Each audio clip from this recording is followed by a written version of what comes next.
What is up YouTube, and welcome to this New Mutants video. It's all about everything we know so far about the movie, complete with the Comic Con at Home updates, and as well as that, a breakdown of the two trailers that they showed. So if you're new to the channel, please do consider dropping a like down below if you enjoyed the video at the end, and please do consider hitting subscribe with notifications on so you never miss a video.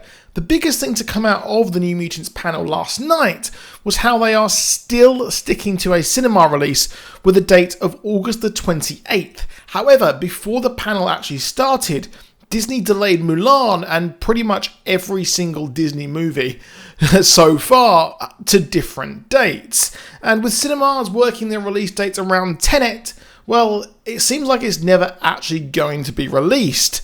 Considering nearly every movie has been delayed, it's not looking good.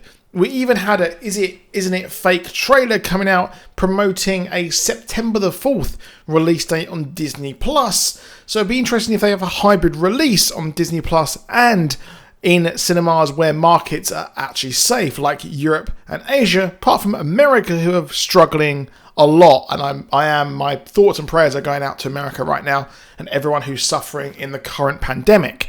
Weirdly, we were treated to the sort of money shot of the movie in a trailer and a new clip, which shows the first 2 minutes of the movie, and this focuses on Daniel Moonstar talking about how we have two bears inside us, one good and one evil. This is a take, of course, on the two wolves of good and evil.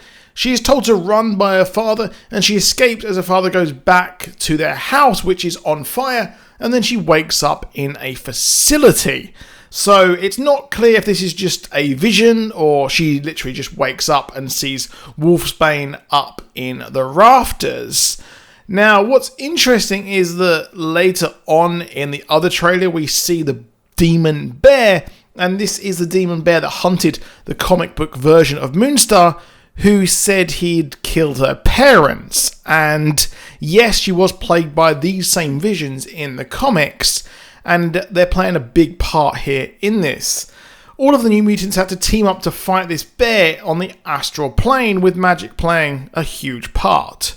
In the comics, she actually faced it at one point alone and was so damaged that she had to be rushed to hospital and almost died. This is where the New Mutants went into the Badlands to face the demon bear, which was then defeated and released Moonstar's parents. This pretty much was the focus of the first arc of New Mutants, where we saw Magik powers and her soul sword really come to play here, and the team had to really work together, which was a really great arc.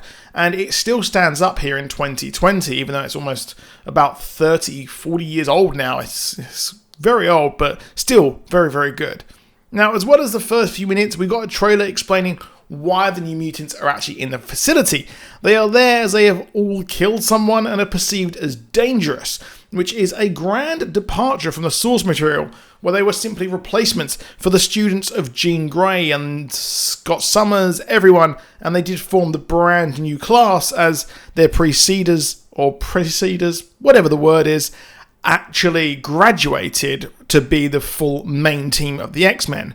They are all essentially prisoners in this facility and cannot seemingly control their powers, as we see Cannonball strap himself to a chain, which actually stops him from going on and doing damage to everyone.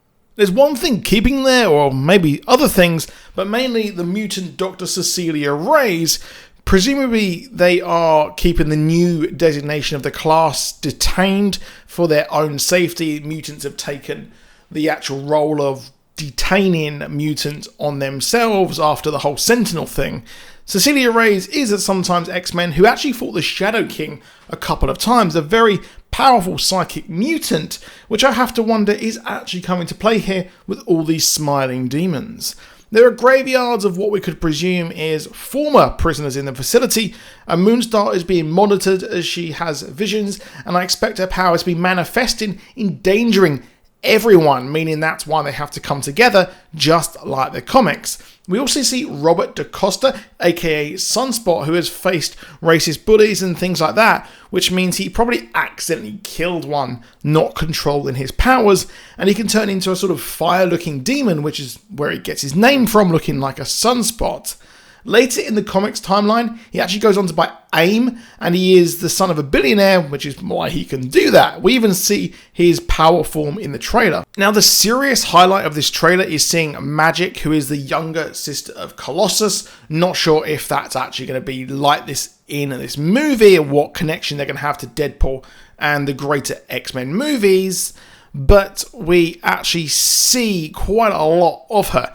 She uses the powers of the Limbo Dimension, which is what I expect probably to be turned into the Badlands or some merged in some sort of way. She can manifest that and her armor in the trailer. So that's really cool. We see that pretty much early on, but she has the 2014 redesign, not the classic version of New Mutants of old. She even goes ahead and faces the Demon Bear head to head, which is stalking each member of the New Mutants. I'm not sure why they have had that in the trailer, because that is probably one of the biggest parts of the entire comic book that they are adapting. The actual Demon Bear possessed the parents around them, which is why I think is happening here with Cecilia Reyes. It's not clear if this is the main villain, but it should be, as we see Magik, aka Illyana, tear through the Smiley Men. Each one of the mutants are living their own nightmare, so I'd expect we'll see more of Wolfsbane's history as well. As well as the trailers, the movie will be progressive by exploring the relationship between Wolfsbane and Moonstar, which means more LGBTQ plus IA representation, and the two will actually kiss, which was confirmed in the panel last night, and it will be good to see something like this. Josh Boone, the writer-director, has said their relationship is the spine of the movie, and it even took them a while to find the actress who played Moonstar, who in the comics had a big psychic connection with Rain. They had quite a few issues where that was the focal point, and it will address that and progress them further. Interestingly, the movie was originally meant to be part of a trilogy before Fox were bought by Disney, and it has been confirmed that there were no extensive reshoots. But Warlock was also supposed to be in the movie, but he was far too expensive. Warlock being an alien mechanical being from the Technarchy and had the sort of virus which spread throughout the Marvel universe. But of course, he's completely CGI, so that'd just be a bit too expensive. The sequels would have introduced the mutant Karma, who was a founding member of the Mutants, not in the movie, and then they would have led up to the Inferno crossover, an adaptation which featured demons who wanted to use Illyana, aka Magik, to actually invade Earth. So time will only tell if we will get to see this stuff, or if it will be used to actually be a backdoor pilot, sort of, for the mutants to be introduced into the MCU, and that's why there's been all these delays, which is unlikely. So if you enjoyed the video, please drop a like down below and subscribe with notifications on, and I'll see you soon tomorrow for the Zack Snyder cut clip that's coming tomorrow, and I will also be doing a review on a rental. But that's it. I'll see you soon, and goodbye.